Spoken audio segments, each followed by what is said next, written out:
Hello everyone, welcome to my Mint analysis of 2nd March 2022।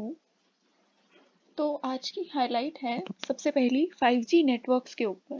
तो इसमें हम ये देखेंगे कि 5G नेटवर्क्स का किस किस चीज़ पे इफेक्ट पड़ने वाला है, कौन से नेशंस इसके लिए रेडी हैं और ये हमारी इकोनॉमी पे कैसे इम्पैक्ट करेगा। तो सबसे पहले हम देखते हैं कि नियरली 200 कंट्रीज जो हैं उन्होंने डिप्लॉय कर दिया है 5G, मीन्स वो तैयार हैं, जो कि है China, Japan, south Korea and US.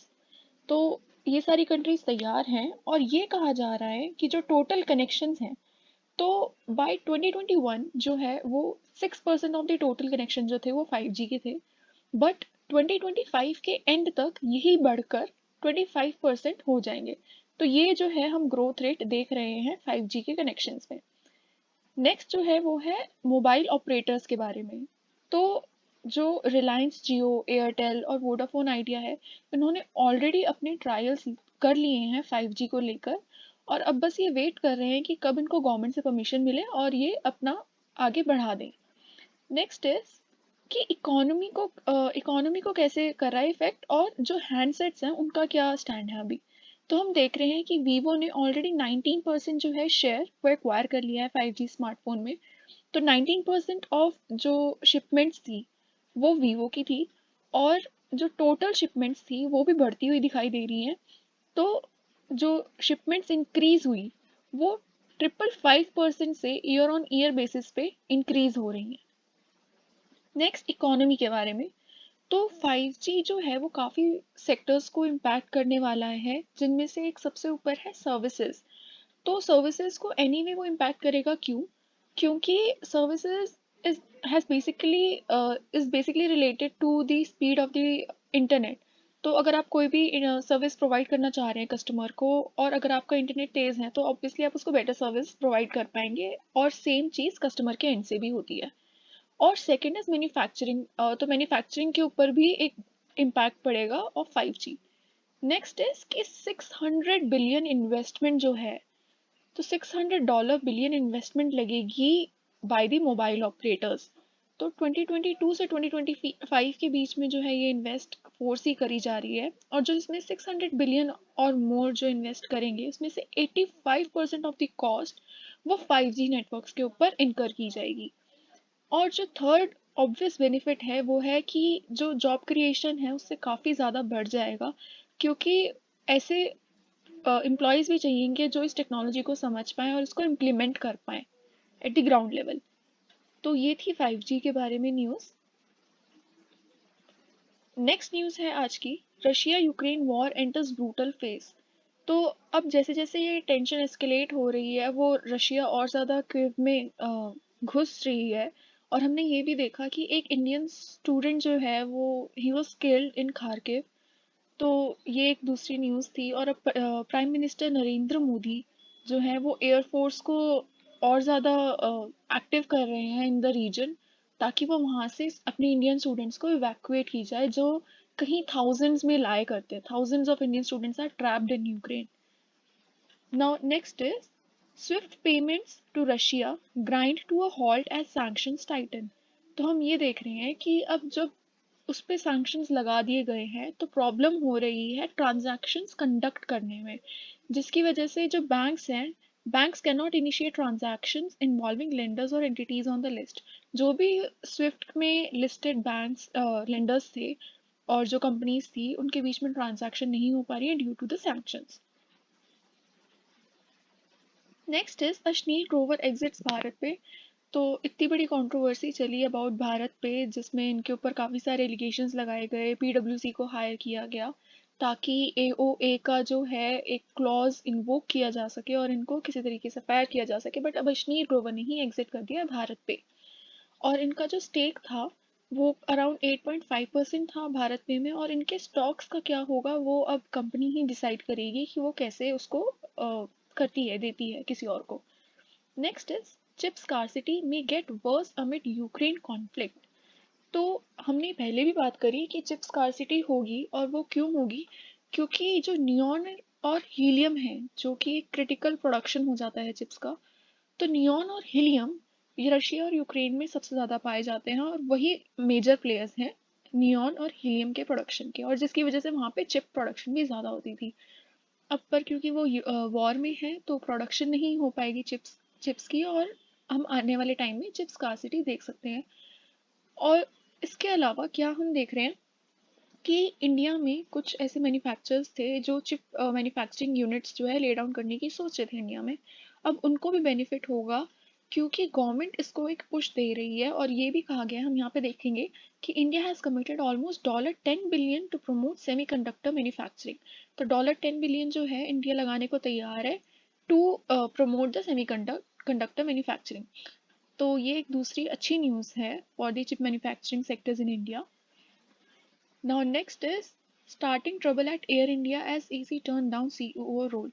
तो जो मिस्टर इलकर थे, जो अभी अभी अपॉइंट हुए थे सीईओ के रोल के लिए, इन्होंने अपनी पोजीशन लेने से पहले ही मना कर दिया है due to some political controversy, जिसमें ये हुआ कि जो राष्ट्रीय स्वयं सेवक संघ था, उन्होंने डिमांड किया कि ग्राउंड चेक किया जाए इनके ऊपर, क्योंकि ये इस्तांबुल के मेयर भी रह चुके हैं इन मिड 1990s। यहाँ पे आप देख सकते हो कि मेयर ऑफ इस्तांबुल रह चुके हैं इन मिड 1990s। तो उन्होंने बैकग्राउंड चेक करने को कहा, और इलकर ने इसी वजह से मिस्टर इलकर ने मना कर दिया कि अंडर दीज सर्कमस्टांसेस वो ज्वाइन नहीं कर पाएंगे एयर इंडिया को। तो ये एक दूसरी टेंशन वाली बात है एयर इंडिया के लिए, जो कि अपने बिजनेस को संभलता हुआ दिखाई देख रहा था under his guidance. Next is Russian vodka boycott goes global to punish Putin for war. तो अब ये चीज़ें हमें देखने को मिलती रहेंगी आने वाले टाइम में, क्योंकि काफ़ी सारी कमोडिटीज़ जो हैं वो रशिया की वो बॉयकॉट करेंगे सभी के सभी नेशंस। तो ये इनमें से ही एक है, एक कमोडिटी है। At least 3 US governors order the removal of Russian made और branded spirits from stores.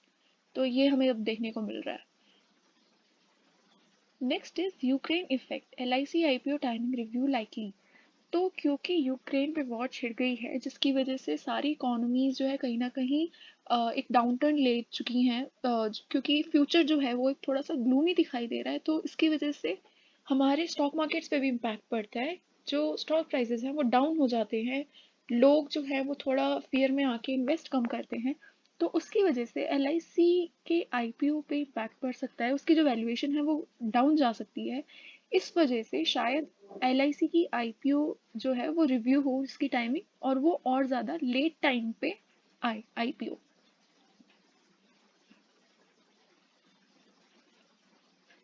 Next is IEA is releasing emergency stock to ease oil price shock.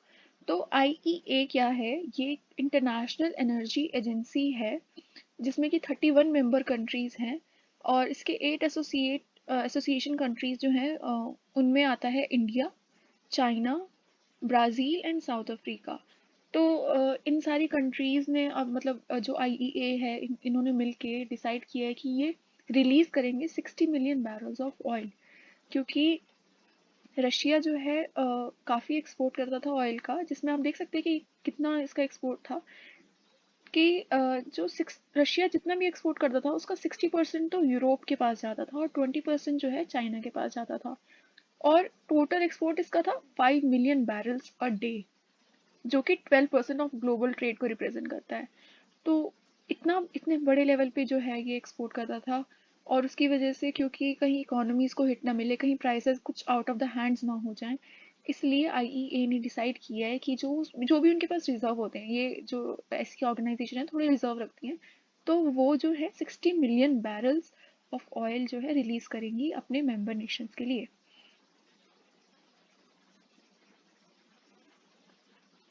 Now next is weak growth to keep RBI on hold for longer.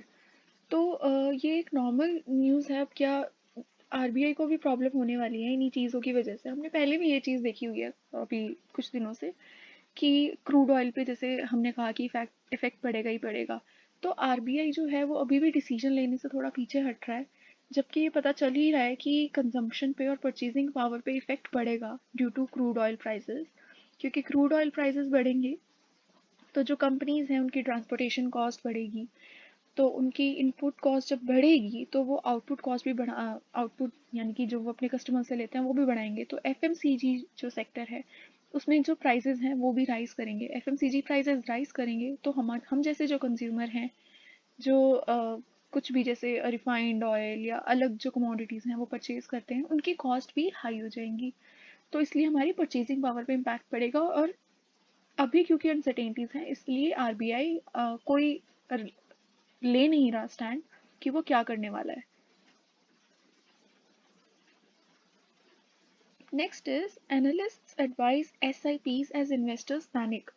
तो क्योंकि uncertainty है market में, तो analyst कहते हैं कि तुम direct market में इन्वेस्ट करने की बजाय या किसी सेक्टर में स्पेसिफिकली इन्वेस्ट करने की बजाय तुम एसआईपीज कर सकते हो। SIPs are a systematic investment plan. तो इससे क्या बेनिफिट होता है कि जो भी तुम इन्वेस्ट कर रहे हो, इसको इन्वेस्ट करते हैं हम over a long period of time, और same amount over a long period of time. So for example, अभी हमने $100 इन्वेस्ट करे, अब नेक्स्ट डे और ज़्यादा कंपनीज गिर गई तो हमने $100 और इन्वेस्ट करे। अब उसके नेक्स्ट डे थोड़ा मार्केट ऊपर उठ गई तो हमने और $100 इन्वेस्ट करे। तो ये जो इफेक्ट है वो एवरेज आउट हो जाता है, जिसकी वजह से हम थोड़ा एक्स्ट्रा रिटर्न जो है गेन कर पाते हैं। तो इस वजह से एनालिस्ट एडवाइस कर रहे हैं कि तुम एसआईपीज में इन्वेस्ट करो।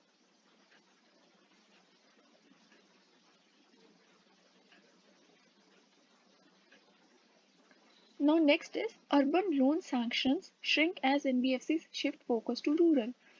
तो जो NBFCs हैं वो अब अपने अमाउंट को अर्बन, मतलब बड़े जो है, बड़ी टिकट लोन्स और छोटी टिकट लोन्स, दो टाइप के लोन्स होते हैं। तो स्मॉल टिकट लोन्स है बेसिकली जिनका अमाउंट स्मॉल हो, और जो हाई वाले होते हैं वो बड़ा अमाउंट हो। तो NBFCs अब कंपटीशन अवॉइड करने के लिए बैंक से, क्योंकि बैंक्स जो हैं वो बिगर लोन अमाउंट देता है, तो वो कंपटीशन अवॉइड करने के लिए जो है स्मॉल टिकट लोन्स को प्रमोट कर रहे हैं, स्मॉल टिकट लोन्स देना चाह रहे हैं। इसकी वजह से क्या होता है कि इनका रिस्क भी डाइवर्सिफाई हो जाता है, क्योंकि अब वो ज़्यादा लोगों को लोन दे पाएंगे तो उनके वापस पे करने के चांसेस ज़्यादा हैं। तो उस चीज़ की वजह से एनबीएफसी ने जो है अपना फोकस शिफ्ट कर लिया है रूरल की तरफ, क्योंकि रूरल में स्मॉल टिकट लोन ज़्यादा होते हैं। तो ये थी हमारी आज की न्यूज़, और यहाँ पे हमारा सारा न्यूज़पेपर कवर हो चुका है। अगर आपको इससे हेल्प मिली हो तो please hit the like button and subscribe to my channel. Also आप मेरा टेलीग्राम ग्रुप भी ज्वाइन कर सकते हैं, जिसका लिंक डिस्क्रिप्शन में दे दूंगी, और वहाँ पे रोज़ टेक्स्ट एनालिसिस शेयर किया जाता है। Thank you so much.